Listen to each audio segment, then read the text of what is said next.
When Vice President Mike Pence came to KC in 2018, Air Force 2 landed at the downtown Wheeler Airport. But airport officials warn if something isn't done soon, big planes like this will have to go somewhere else. KC TV5's Abigail James is live now from the airport.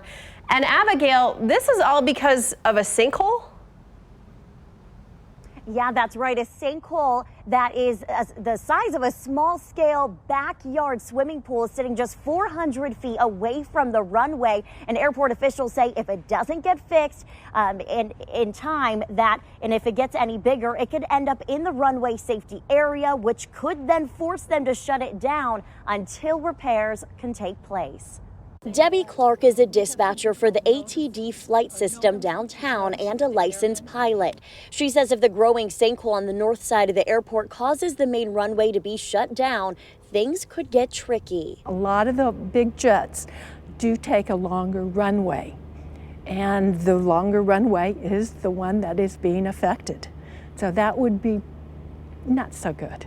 There are two runways at the Charles B. Wheeler downtown airport. Smaller planes like the ones they use at the ATD flight school could resort to the smaller runway. But for the bigger planes, aviation generally as a whole, it'd be a huge deal.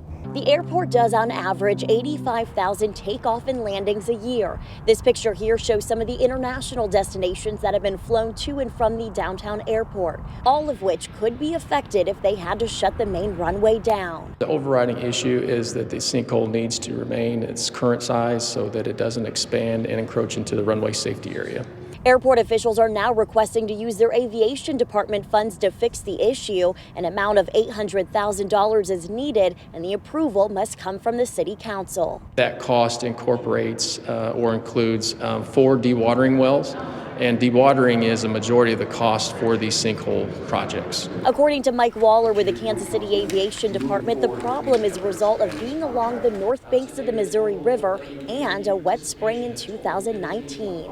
It was growing until the winter months, but whenever the rains come back in the springtime, we're hoping to repair that in advance of the rains coming back, because the rains would suggest that it might expand.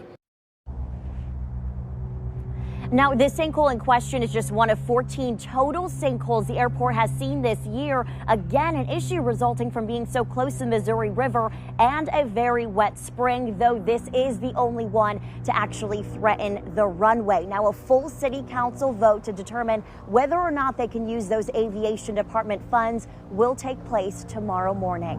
Reporting live, Abigail James, KC TV5 News.